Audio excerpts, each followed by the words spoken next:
2-4 दिवस झाले आमच्या घराकडे कोणी ग्राहक भटकले नाही आणि माझ्या पिण्या पाण्याची काही सोय झालेली नाही.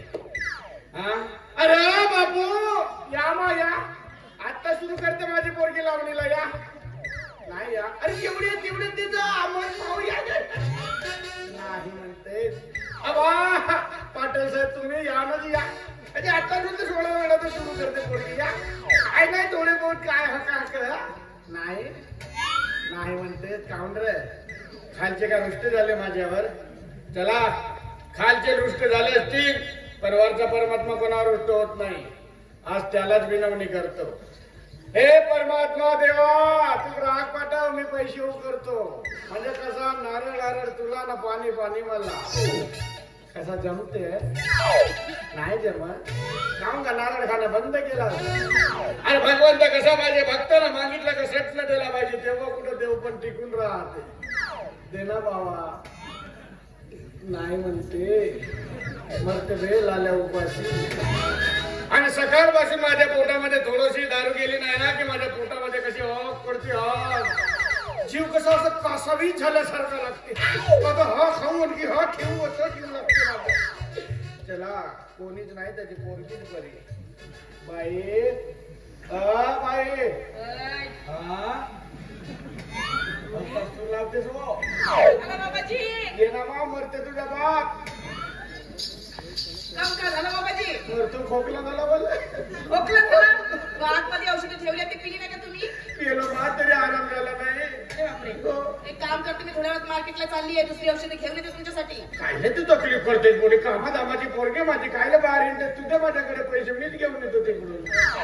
माझ्याकडे तुमच्याकडे द्यायला एकही रुपये नाही सगळे पैसे संपले बाबाजी. पैसे संपले कुठे गेले पैसे. किराणावाल्याला दिले भाजीपाल्यावाल्याला दिले कुठून येणार पैसे. किराणावाल्याला दिली तिथे वाण्याचे ते आम्ही काय गाव सोडून जात होतो. आता दुकान बंद करत होता गेलो नसतो मागे पुढे थोडं मला सांगितलं ना तुमच्याकडे द्यायला माझ्याकडे एकही रुपये नाही म्हणजे नाही. माझ्याकडे पैसे द्यायला नाही तर कुठे गेले एवढे पैसे लोकांचे झाले बापाला थोडसे ठेवता राहिला. तुम्हाला म्हणायचं काय आजपर्यंत मी तुम्हाला एकही रुपये दिली नाही.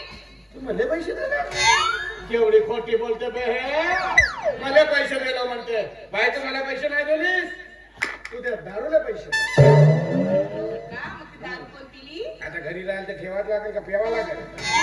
तुमच्या पोटात गेली ना ते पैसे माझेच होते. आता गेल्या ना दारू गेले का पोरगा राहते तर मला का पैसे नाही देता. जास्त लात मारून घराबाहेर फेकलं असतं तुम्हाला. का मोठी गोष्ट आहे संध्याकाळी वापस नसतो आला. काय केलं असतं तुम्ही दुसरं मोठे केस मारते पैसे दिले किती पैसे दिले ही शंकर एवढे पैसे देतो तिथे. हिशोब मला माहिती नाही पण आता मला 100 रुपयाची गरज आहे द्या. 100 रुपयाचे खाली भेटशील कोंबडी टोचा नाही मारा त्याला 100 रुपये म्हणते.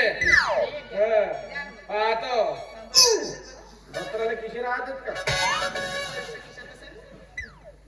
नसेल काष्टेला किशी राहते तुझ्या बापाला पाहायला नाही निघाले पैसे नसेल एकही रुपया नाहीये नसेल मग कशाला तुम्ही स्वतःला बाप म्हणून घेताय.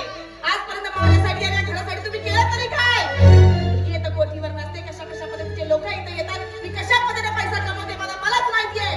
त्यानंतर रस्त्यावर पैसा फेकून देणार पण तुम्हाला 1 रुपया सुद्धा देणार नाही. नको देऊ एवढा केस मारते असं डोळे काढून पाहिजे मायाच्या वातावर गेली आणि हे मागच्या बाबतीची माहिती अशीच होती 10 पैसे देत होते 20 पैशाच्या गोष्टी सांगत होती. मोठे पैसे करतो योग्य ते भुजन घेतले जेवढे तुझे पैसे झाले तेवढे वापस करतो. खबरदार त्या भुजंगाचं नाव घेतलं आता घेतलं या नंतर नाव घेतलं तर गाठ माझ्याशी आहे. तो कायचा भुजंग ढोंड्या होता ढोंड्या उत्कृष्ट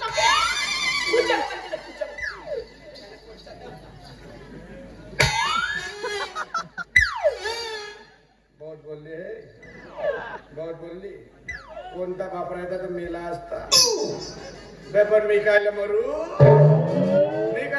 बोलली पोरकीचं बोलण्याचा अधिकारच आहे तिला. शिवाय का अंगाला येऊ चिकट अशा झाडून दिल्यावर खाली पडतात. दारू प्या माणसांना जास्त टेन्शन घ्यायचा नाही. दारू हे टेन्शन फ्री आहे. पण दॅट इज द पॉइंट. माझी पोरगी मला अशी खाऊन बोलते 2-4 खाली पोहे फेकले तेल धुदा करून पेतो बसून विचार करतो माझी पोरगी मला अशी खाऊन बोलते मी काय ना मरतो. त्याला डोंड्यावर म्हणते त्याचा रागच नाही पाहिला मी टोटक्यावर लागतो.